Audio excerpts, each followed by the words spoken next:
Hello friends, this is SP Singh and welcome to Smarter Everyday. Different आज हम लोग एक ऐसा टॉपिक डिस्कस करने जा रहे हैं जो कि आपका बीएड में तो बहुत पूछा ही जाता है, प्लस आपका जितने भी टीचिंग एग्जाम होंगे, आपका TET, C TET, super TET, जहां जहां भी आप एग्जाम देंगे उसमें संवेग और मूल प्रवृत्ति यहां से रिलेटेड क्वेश्चन आपको मिलता ही मिलता है। आज मैं आपको संवेग और मूल प्रवृत्ति के बीच में क्या अंतर होता है, संवेग क्या होता है, मूल प्रवृत्ति क्या होती है, बेहतरीन तरीके से समझा करके जाऊंगा। या तो आप क्लास को अभी बंद कर दीजिए या फिर क्लास में लास्ट तक आपको बने रहना होगा। जो भी स्टूडेंट लास्ट तक क्लास में बना रहता है वो डेफिनेटली आज बहुत कुछ सीखने वाला है, क्योंकि आज मैं आपको समझाऊंगा संवेग क्या होता है, इमोशंस क्या होते हैं। आपने बहुत सुना होगा संवेग मूल प्रवृत्ति, संवेग मूल प्रवृत्ति, लेकिन आपको डिफरेंस नहीं पता कि मूल प्रवृत्ति क्या होती है और संवेग क्या होते हैं। तो अर्थ परिभाषाओं को पढ़ते हुए आगे चलेंगे हम लोग, और काफी सारी परिभाषाएं होंगी, छोटी छोटी परिभाषाएं होंगी, फिर संवेगों की विशेषताएं, और लास्ट स्टेप में मैं आपको पूरी तरीके से समझाऊंगा कि मूल प्रवृत्ति और संवेग में अंतर क्या है। आपने सुना होगा मूल प्रवृत्ति पलायन, पलायन का जैसे संवेग होता है, ठीक है। तो अब यहां पे पलायन क्या है, पलायन क्या है?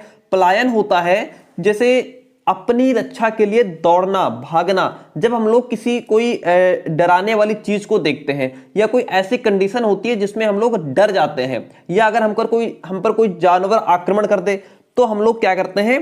पलायन करते हैं, यानी कि वहां से दौड़ जाते हैं, भाग जाते हैं अपने आप को बचाने के लिए। क्यों भाग जाते हैं? क्योंकि हमारे अंदर एक संवेग होता है और वो होता है भय, ठीक है। इस तरीके से मैं आपको बात समझ आ गई मैं कैसे समझाने वाला हूं। तो इस तरीके से जो ये 14 संवेग बताए गए हैं मैक डूगल के द्वारा, जिन्होंने 14 मूल प्रवृत्तियां बताई हैं और उनके सापेक्ष 14 संवेग भी हैं, इनको मैं इस तरीके से आपको एक एक को समझाने वाला हूं। जैसे युत्सा होती है, युत्सा का मतलब होता है कि जैसे हम लोग अगर किसी लक्ष्य को पाना चाहते हैं और फिर उसमें बाधा आ जाती है, या फिर कोई दुश्मन हमारे ऊपर आक्रमण करता है, ठीक है, या फिर कोई हमारी बहुत ज्यादा जब निंदा करता है तो हमारे अंदर एक संवेग उत्पन्न होता है और उस संवेग को हम क्रोध कहते हैं, ठीक है।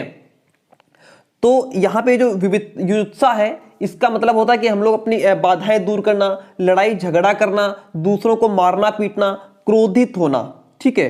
तो इस प्रकार से ये मूल प्रवृत्ति में आ जाता है और ये संवेग में आ जाता है। तो चलिए इसी प्रकार से क्लास आपकी बहुत इंपॉर्टेंट होने वाली है, शुरुआत से पढ़ते हैं, स्टार्टिंग से समझते हैं संवेग को, और उसके बाद आप बेहतरीन तरीके से समझ पाएंगे कि मूल प्रवृत्ति और संवेग में क्या डिफरेंस है। दोबारा जिंदगी में कभी भूलने का नाम नहीं लेंगे, भूलेंगे नहीं, ये मेरा दावा है अगर आप क्लास में लास्ट तक बने रहते हैं। तो यहां पे ध्यान देना मत, ठीक है।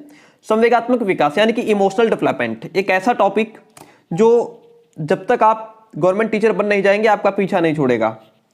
शिक्षा की दृष्टि से संवेगात्मक विकास मानव विकास और वृद्धि के महत्वपूर्ण पहलुओं में से आवश्यक पहलू है। आपको पता है कि विकास और वृद्धि हम लोगों को बहुत परेशान करता है ना, कि विकास जीवन पर्यंत चलने वाला है, ये एक समय अंतराल के बाद चलता है, ये है ना, आप लोगों को बेहतरीन तरीके से मैंने समझाया हुआ भी है। लेकिन उसी में से एक है हमारा संवेगात्मक विकास। आपने शारीरिक विकास पढ़ा, सामाजिक विकास पढ़ा, मानसिक विकास पढ़ा, लेकिन आज मैं आपको समझा करके जाऊंगा संवेगात्मक विकास क्या होता है। यह भी एक बहुत ही इंपॉर्टेंट रोल प्ले करता है हमारे लाइफ में। यह सर्वमान्य तथ्य है कि संवेग अधिगम में महत्वपूर्ण भूमिका निभाते हैं। अधिगम मतलब लर्निंग मतलब सीखना, उसमें भी इनका काफी इंपॉर्टेंट रोल होता है। अतः अध्यापकों के लिए संवेगों की प्रकृति, विकास क्रम और अभिव्यक्ति तक बालकों के पहुंचने की जानकारी रखना आवश्यक होता है। संवेग व्यक्ति के व्यवहार को निर्देशित भी करते हैं। शिशु, बालक, किशोर, हर एक में संवेग के भाव होते हैं, चाहे शिशु हो, बालक हो, किशोर हो, जो भी हो, सब में संवेग होते हैं, है ना। संवेग हमारे जैसे भय हो गया, क्रोध हो गया, घृणा हो गई, है ना, आश्चर्य हो गया, आत्म अभिमान हो गया, आत्महीनता हो गई, भूख हो गई, प्यास हो गई, नींद हो गई, ये सब क्या है? संवेग है, और वे व्यक्तिगत रूप से प्रकट भी होते हैं। संवेगात्मक विकास एक प्रकार की मानसिक दशा होती है। भाई हमको क्रोध आया तो क्रोध कहां आएगा? शरीर में। क्रोध हमारे दिमाग में आता है। क्रोध कहां आता है? दिमाग में आता है ना। जब हमारी किसी से लड़ाई हो जाती है, हम पर कोई संकट आता है, कहीं मार पीटना होता है, तो ये क्या है, क्रोध होता है, गुस्सा आ जाता है। संवेगात्मक विकास एक प्रकार की मानसिक दशा होती है, मेंटल कंडीशन होती है, दिमाग में आती है ना। डबल लाइन लिखी हुई है, संवेगात्मक विकास में संवेग का बहुत महत्व है, इसलिए पहले संवेगों के बारे में जानकारी प्राप्त कर लेते हैं। चलिए संवेगों के बारे में समझ लेते हैं। संवेग का अर्थ जानते हैं हम लोग, संवेग क्या होते हैं। मीनिंग ऑफ इमोशंस देखिए, संवेग प्राणी का वह आंतरिक अनुभव है। आंतरिक कैसा है, आंतरिक है, बाहरी थोड़ा ना है, यानी कि दिखाई तो देता नहीं बाहर से, आंतरिक है। पता नहीं किस टाइम हमको गुस्सा आ जाए, जिसमें उनकी मानसिक स्थिति एक उथल पुथल के रूप में प्रकट होती है। हम संवेग को अक्सर मूल प्रवृत्ति ही समझ लेते हैं, लेकिन ऐसा नहीं है। मूल प्रवृत्ति और संवेग में क्या है, अंतर है, लेकिन दोनों एक दूसरे से संबंधित है। एक एक मूल प्रवृत्ति से एक संवेग संबंधित होता है और 14 संवेग मैकडूगल के द्वारा बताए गए हैं, किंतु ऐसा मानना उचित नहीं है कि ये दोनों एक ही हैं। इसमें कोई संदेह नहीं है, नो डाउट, कि संवेग भी मूल प्रवृत्ति की भांति जन्मजात प्रवृत्ति होती है। ये तो बात सही है, दोनों क्या है, जन्मजात प्रवृत्ति होती है, किंतु दोनों में अलग अलग भिन्नता है। जहां मूल प्रवृत्ति क्रियात्मक है, वहीं संवेग भावात्मक है। अब ये बात को समझना बहुत आवश्यक है। यहां लिखा है क्रियात्मक और यहां लिखा है भावात्मक। क्रियात्मक मतलब, अब सुनिए मेरी बात को, मैं 1 मिनट आपको समझा देता हूं कि क्रियात्मक और भावात्मक क्या डिफरेंस है। देखिए, जैसे हम लोग पहुंचते हैं लास्ट में, अब यहां पे मैं आपको समझाता हूं क्रियात्मक और भावात्मक। देखिए, क्रियात्मक का मतलब मूल प्रवृत्ति लिखी हुई है, लाइन लिखी थी कि जो मूल प्रवृत्ति है वो क्रियात्मक है, संवेग हमारा भावात्मक है। कैसे, जैसे अगर आप पलायन करेंगे, पलायन का मतलब होता है अपनी रक्षा के लिए भागना, दौड़ना, है ना, कहीं से भाग जाना। तो जो आप भागेंगे यानी कि रन करेंगे, वो क्या है, हमारी क्रिया करेंगे ना, एक्टिविटी करेंगे, तभी तो भाग पाएंगे, तभी तो दौड़ पाएंगे, है ना। तो ये क्या हो गया, क्रियात्मक हो गया। लेकिन यहीं पर ये जो भय है, ये हमारे अंदर आएगा, है ना, हम इसको महसूस करेंगे, डरेंगे, ये भावात्मक हो गया। ओके, बात समझ में आई। ये क्रियात्मक, क्योंकि ये इसमें हम क्या करते हैं, क्रिया करते हैं, दौड़ते हैं, भागते हैं। पलायन का मतलब दौड़ना, भागना, चिल्लाना, और यहां पे हम क्या करेंगे, डरेंगे, भय होगा हमारे अंदर, तो ये भावात्मक हो गई। बात समझ में आ गई, क्रियात्मक और भावात्मक में बात आपको समझ में आ गई। अब आ जाते हैं अपने पॉइंट पे जहां पे हम लोग थे। चलिए, तो इस प्रकार से मैं आपको पूरी क्लास बेहतरीन तरीके से समझा करके जाऊंगा। मूल प्रवृत्ति क्या है, क्रियात्मक है, बात समझ में आ गई, भावात्मक बात समझ में आ गई। चलिए अब आगे बढ़ जाते हैं। संवेग का अंग्रेजी रूपांतर इमोशन है। क्या है, इमोशन है, जो लैटिन शब्द इमोवेरे से बना है। किससे बना है, इमोवेरे से। ये देखिए, ये चीज कठिन नहीं होती है, इसको याद कर लिया करो। अगर संवेग आ जाए, ये लाइन पहले टिप देना, वो समझ जाएगा कि बच्चे को नॉलेज है, उसने डीपली लिखा है। जिसका अर्थ उत्तेजित करना होता है। ये जो इमोवेरे है, इसका मतलब होता है उत्तेजित करना, यानी कि जो संवेग हैं हमें, वो भी तो उत्तेजित ही करते हैं, चाहे भय हो, क्रोध हो, है ना, ये क्या है, हमें उत्तेजित करते हैं। इस शाब्दिक अर्थ, इस शब्द को ध्यान में रखते हुए कहा जा सकता है कि संवेग व्यक्ति की उत्तेजित अवस्था का क्या है, दूसरा नाम है। वास्तव में संवेग एक जटिल अवस्था है, जिसमें कुछ शारीरिक प्रतिक्रियाएं, बॉडीली रिएक्शंस, जैसे हृदय गति में परिवर्तन, रक्तचाप, ब्लड प्रेशर में परिवर्तन आदि होती है। संवेग क्या है, एक बहुत ही कॉम्प्लिकेटेड कंडीशन है, जिसमें जो हमारी बॉडीली रिएक्शन यानी कि शारीरिक प्रतिक्रियाएं होती हैं, जैसे कभी कभी हार्ट बीट बहुत बढ़ जाती है, ब्लड प्रेशर हाई हो जाता है, कभी लो हो जाता है ना, ये सब क्या है, हमारे संवेगों के कारण हमारे अंदर ये हो जाता है। कभी बहुत दिल धक धक धक धक करने लगता है ना, एकदम से बहुत तेज हार्ट बीट बढ़ जाती है, कई बार डर करके, कई बार खुशी से, है ना, ये सब चीजें, ये क्या है कि शारीरिक प्रतिक्रियाएं हैं। इनके अलावा शरीर के बाहरी अंगों, जैसे हमारा हाथ, पैर, आंख, है ना, चेहरा आदि में भी कुछ परिवर्तन हो जाते हैं। गुस्सा अगर आए तो गुस्से से क्या कहते हैं, अरे तुम तो गुस्से से लाल लाल हो गए, है ना। तो ये क्या है, हमारा चेहरे पे हमारा परिवर्तन आ गया। गुस्से से आंखें लाल हो जाना, ये क्या है, परिवर्तन हो गया। हमारे आंख पर हो गया परिवर्तन, हमारे चेहरे पर परिवर्तन हो गया गुस्से से, जिसे देखकर यह समझा जा सकता है कि बालक संवेग की स्थिति में है। बालक अगर हंस रहा हो तो उसका क्या बढ़िया मुस्कुराएगा, है ना, और उसकी आंखों से पता लग जाएगा। तो ये पता लग जाता है, संवेग पता लग जाता है कि बालक संवेग की स्थिति में है, क्रोध की स्थिति में है, या उसमें हास्य यानी कि हंसना चाह रहा है, या उसे भूख लगी है ना, या वो सडनली या उसे आश्चर्य हो गया है। ये सब समझ में आ जाता है, ये सब संवेग है।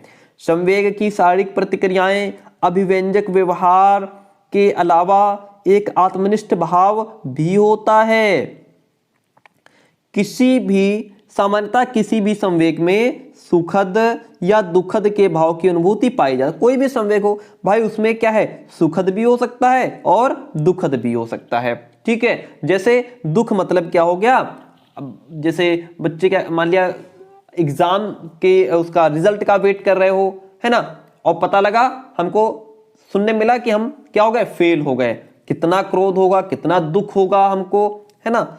सुखद आप समझ रहे हैं, हर जहां से भी जो है हम खुश होते हैं तो वो क्या है, सुखद पल होते हैं। जैसे भय में दुखद भाव की अनुभूति, अगर डर जाते हैं, भय होता है, तब भी हमें दुख होता है। खुशी में सुखद भाव की अनुभूति होती है। यही बात अन्य संवेगों की स्थिति में भी पाई जाती है। चलिए कुछ परिभाषाएं हैं, इनको पढ़ते हैं। Definitions of emotion, crow and crow के अनुसार एक संवेग इस प्रकार से एक भावात्मक अनुभव है जो व्यक्ति में सामान्यकृत आंतरिक समायोजन और मानसिक तथा शारीरिक रूप से उत्तेजित दशाओं के साथ साथ होता है। लाइन याद हो गई। एक संवेग इस प्रकार से भावात्मक अनुभव है जिसको हम फील करते हैं, जो व्यक्ति में आंतरिक समायोजन और मानसिक तथा शारीरिक रूप से उत्तेजित दशाओं के साथ साथ होता है और उसके बाह्य व्यवहार में दिखाई भी देता है, बाहरी व्यवहार में दिखाई भी देता है। इस प्रकार से परिभाषा किए जाने पर एक संवेग एक आंतरिक गत्यात्मक समायोजन है जो व्यक्ति की संतुष्टि, उसकी सुरक्षा और कल्याण के लिए एक्टिव होता है, क्रियाशील होता है। देखिए कुछ छोटी छोटी परिभाषाएं हैं, ये परिभाषाएं तो आपको रट ही लेनी चाहिए। गेल्डॉर्ड के अनुसार संवेग क्या है, क्रियाओं का उत्तेजक है। इंग्लिश और इंग्लिश के अनुसार संवेग एक जटिल भाव की अवस्था होती है जिसमें कुछ खास शारीरिक एवं ग्रंथीय क्रियाएं होती हैं। बैरोन, बर्न तथा कैंटोविस के अनुसार संवेग से तात्पर्य एक ऐसी आत्मनिष्ठ भाव की अवस्था से होता है जिसमें कुछ शारीरिक उत्तेजना पैदा होती है और फिर उसमें कुछ खास व्यवहार भी होते हैं। भाई शारीरिक उत्तेजना होती है और फिर उसमें कुछ जो है क्या कहते हैं, परिवर्तन भी होते हैं। वुडवर्थ के अनुसार संवेग किसी प्राणी की गतिमय और हलचल पूर्ण अवस्था है। व्यक्ति को स्वयं या अपनी भावनाओं को उत्तेजनापूर्ण स्थिति प्रतीत होती है, दूसरे व्यक्ति को यह उत्तेजित अथवा अशांत मांसपेशियों और ग्रंथियों की एक क्रिया के रूप में दिखाई देती है। अब देखिए चार्ल्स जी मॉरिन के अनुसार परिभाषा लिखी हुई है, पढ़ लेना। रॉस के अनुसार छोटी परिभाषा है, बहुत अच्छी लिखी है। संवेग चेतना की वह अवस्था है जिसमें रागात्मक तत्व की प्रधानता होती है। Emotional state are those modes of consciousness in which the feelings element is predominant. Valentine के अनुसार जब रागात्मक प्रकृति का वेग बढ़ जाता है तब संवेग की उत्पत्ति होती है। जर्सील्ड कहते हैं किसी भी प्रकार के आवेश आने पर, भड़क उठने पर, उत्तेजित हो जाने की अवस्था को हम संवेग कहते हैं। सीधी सी बात है, हमें कोई भी जैसे आवेश आ गया यानी कि मतलब कोई भी इमोशन हमारे अंदर आ गया तो हम भड़क उठे, उत्तेजित हो गए, ये सब संवेग की कंडीशन होती है। चलिए अब आगे बढ़ाते हैं, संवेग की कुछ विशेषताएं पढ़ते हैं। देखिए संवेग की विशेषताओं को डिस्कस करते हैं। कैरेक्टरिस्टिक्स ऑफ इमोशन, संवेगों की मानव जीवन में क्या है, महत्वपूर्ण भूमिका होती है। संवेगों की प्रकृति भावात्मक होती है। जो व्यक्ति को क्षणिक उत्तेजना प्रदान करती है, यानी क्षण भर के लिए। भाई अगर आप दुखी होंगे, क्रोध आएगा तो कुछ क्षण के लिए तो आएगा, है ना। खुश होंगे तो कुछ क्षण के लिए होंगे, आश्चर्य होगा कुछ क्षण के लिए होगा। संवेगों को व्यक्ति की मुख मुद्रा, वाणी तथा अन्य व्यवहार के अवलोकन से पहचाना जा सकता है।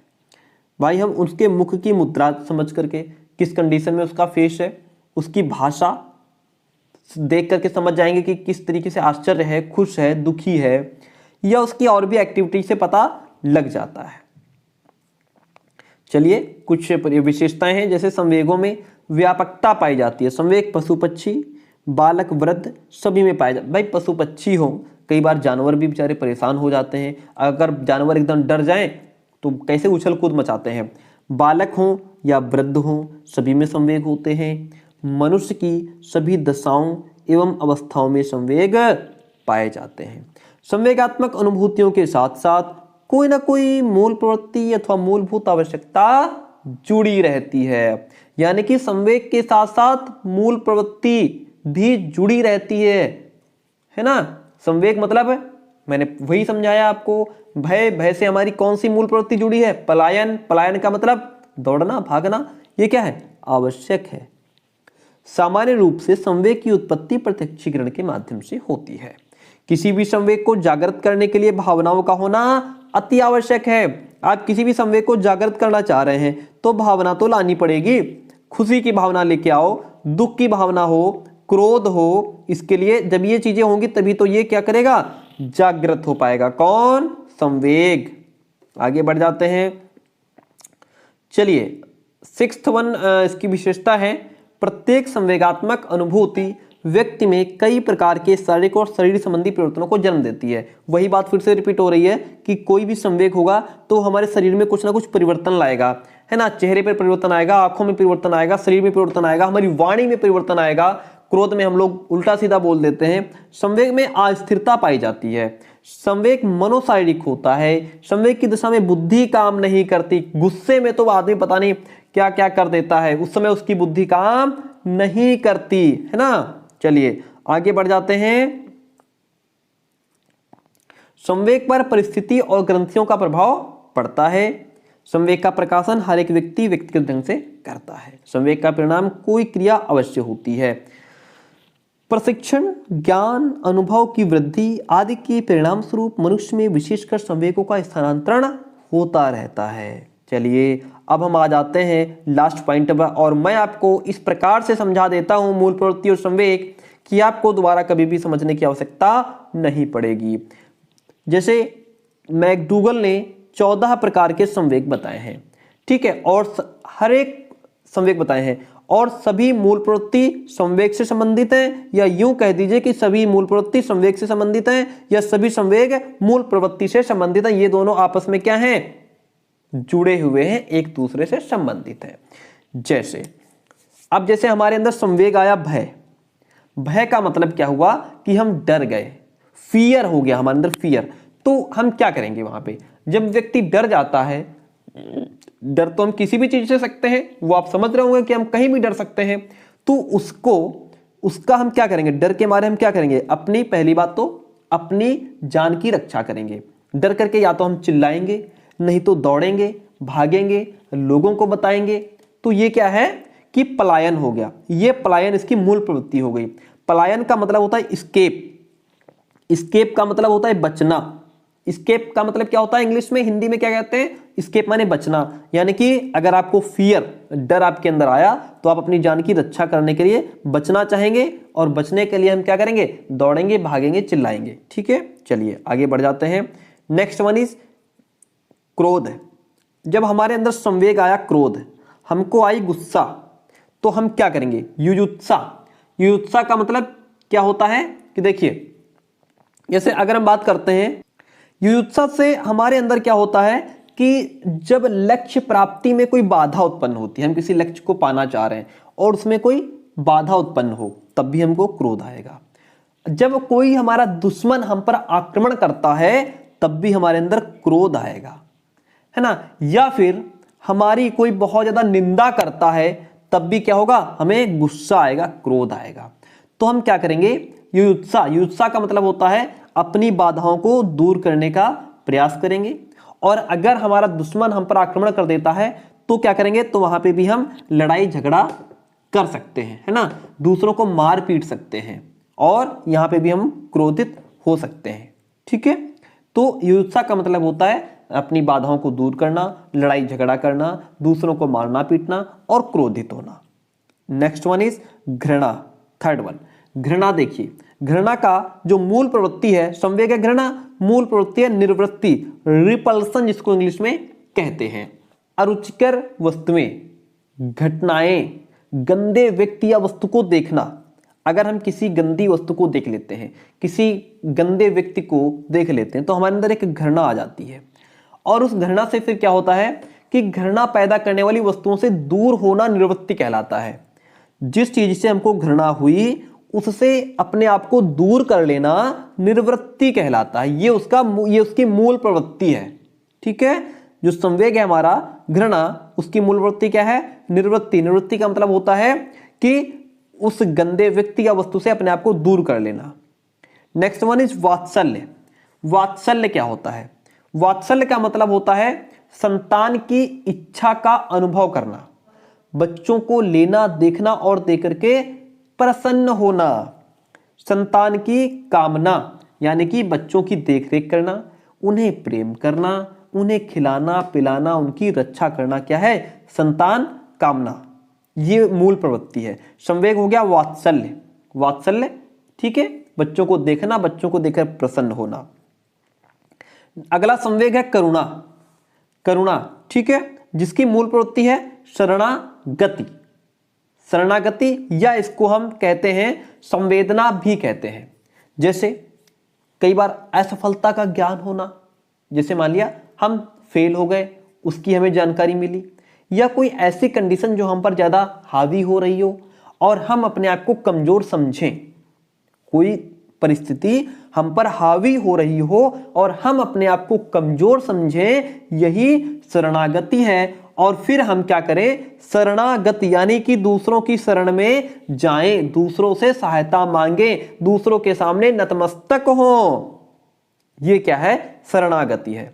करुणा का मतलब जैसे हम पर कोई भी व्यक्ति या कोई भी कंडीशन ऐसी हो जिसके आगे हमारा बस ना चल रहा हो, हमारी हिम्मत काम ना कर रही हो, हम फेल हो गए हो, है ना, दुखी हो, परेशान हो, तो ये करुणा हो गया। और फिर हम क्या करें, दूसरों से जाकर के उन दूसरों की शरण में जाएं, उनसे सहायता मांगे। ये उसकी मूल प्रवृत्ति हो गई शरणागति।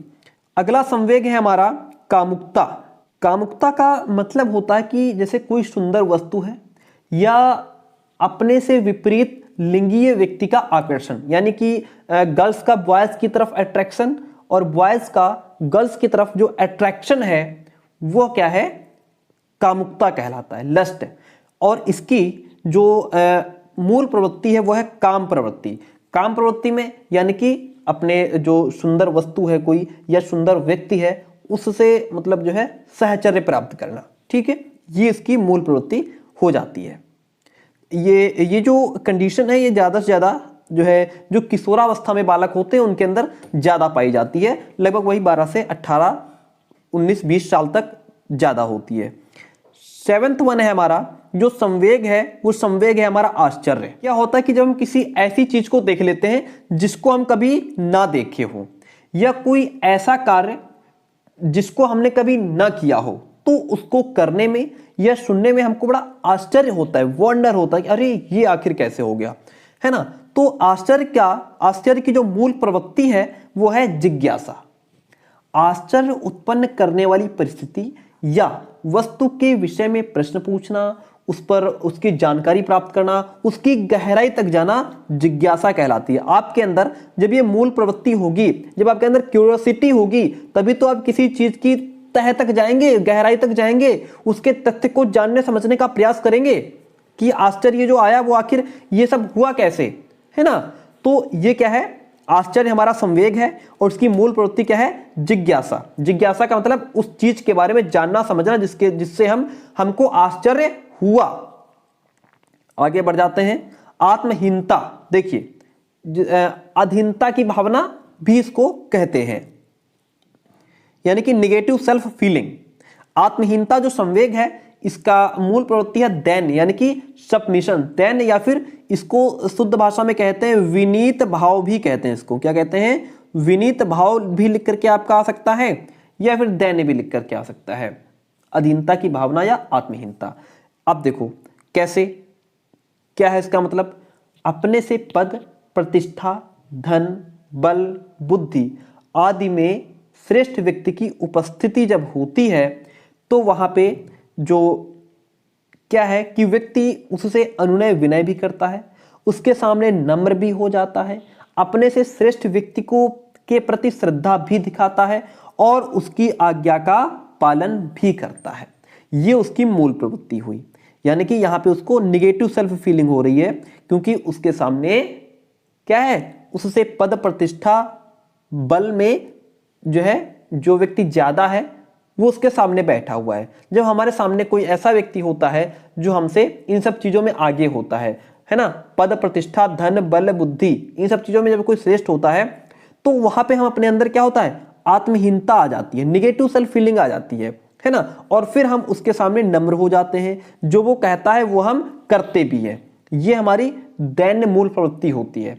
दैन्य, या फिर इसको शुद्ध भाषा में आप याद रखिएगा विनीत भाव, यानी कि दूसरे के सामने नम्र हो जाना, यही क्या है, दैन्य कहलाता है। ओके, नेक्स्ट वन है आत्मगौरव, और इसका जो संवेग है वो है आत्म अभिमान। आत्म अभिमान या फिर श्रेष्ठता की भावना। कैसे? जैसे कि आत्मगौरव, देखिए वही बात है, प्रतिष्ठा, धन, बल, बुद्धि आदि में अपने से निम्न व्यक्तियों की उपस्थिति, यानी कि हमारे सामने, यानी कि इसका उल्टा कर दो, हमारे सामने जो व्यक्ति हमसे धन, बल, बुद्धि में कम है, नीचे है, वो हमारे सामने प्रेजेंट हो, और वहां पे हम क्या करें, वहां पे हम अपने आप को दिखाएं, अपना बड़प्पन दिखाना, जैसे बड़ा गौरवपूर्ण चाल चलना, थोड़ा अपने अंदर प्राउड फील होना, स्वयं का गौरव प्रदर्शन करना, अपनी शान दिखाना, ये क्या है, हमारा क्या कहलाता है, मूल प्रवृत्ति कहलाती है। ठीक है, आत्माभिमान जैसे पॉजिटिव सेल्फ फीलिंग, यहां पे आप निगेटिव सेल्फ फीलिंग हो रही थी, यहां पे पॉजिटिव सेल्फ फीलिंग हो रही है। ये कब होगी, जब हम खुद दूसरों से धन, बल, बुद्धि, ज्ञान में बड़े होंगे और हमारे सामने निम्न लोग बैठे होंगे, हमसे कम वाले, तब वहां पे हम उनको क्या करेंगे, अपना प्राउड भी दिखाएंगे, है ना, अपना घमंड भी दिखाएंगे, अपनी शान भी दिखाते हैं, अपना बड़प्पन भी दिखाते हैं। यही इसकी मूल प्रवृत्ति है, संवेग, आत्माभिमान और आत्मगौरव। नेक्स्ट संवेग है हमारा एकाकीपन, लोनलीनेस।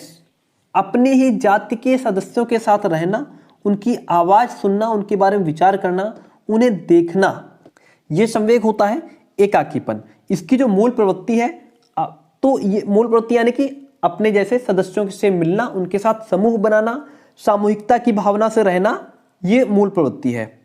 भोजन तलाश या भूख, खाने की चीजों को देखना, उनका उनकी जब महक आती है तब अपने अंदर क्या होता है, स्वाद की अनुभूति करना, भोजन की चर्चा करना, है ना।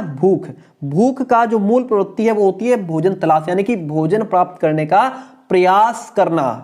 ठीक है, फिर है 12 नंबर, जैसे संवेग है अधिकार, फीलिंग ऑफ ऑनरशिप, अधिकार की भावना, यानी कि उपयोगी एवं आकर्षक वस्तुओं की उपस्थिति एवं उपयोगिता का ज्ञान होना, दूसरों के पास अच्छी वस्तु देखना और फिर वस्तुओं को प्राप्त करने का प्रयत्न करना, उनकी रक्षा करना ही क्या है, संग्रहण कहलाता है। कृतिभाव, क्रिएटिवनेस। क्रिएटिवनेस क्या होता है कि जैसे किसी रचना के लिए आवश्यक सामग्री और वस्तुओं की उपस्थिति, रचना से सुख, सुविधा, आनंद प्राप्ति का ज्ञान होना, और फिर रचना की जो सामग्री है उसको जुटाना, इकट्ठा करना, जैसे पक्षियों का घोंसला बनाने के लिए वस्तु एकत्रित करना, है ना, बच्चों का खेल खेल में बालू मिट्टी से घर बनाना, अन्य वस्तुएं बनाना, ये सब क्या है, कंस्ट्रक्शन कहलाता है। Next one is Amod. Amod संवेग क्या होता है, आमोद का मतलब होता है हंसने योग्य वस्तुओं और कंडीशंस, घटनाओं को देखना जिनसे हमको हंसी आए, है ना। अमोद का मतलब होता है हंसना, है ना, अपने अंदर हैप्पीनेस की फीलिंग लाना। हास इसकी मूल प्रवृत्ति है ना, हंसने की क्रिया हास कहलाती है। तो प्यारे दोस्तों, आई होप कि आपको क्लास ये पसंद आई होगी। मैंने आपको आज संवेग और मूल प्रवृत्ति को विधिवत तरीके से समझा दिया है। और अगर क्लास पसंद आती है तो आपसे एक लाइक एक कमेंट जरूर चाहिए। मिलते हैं बहुत जल्दी नेक्स्ट क्लास में। Thank you.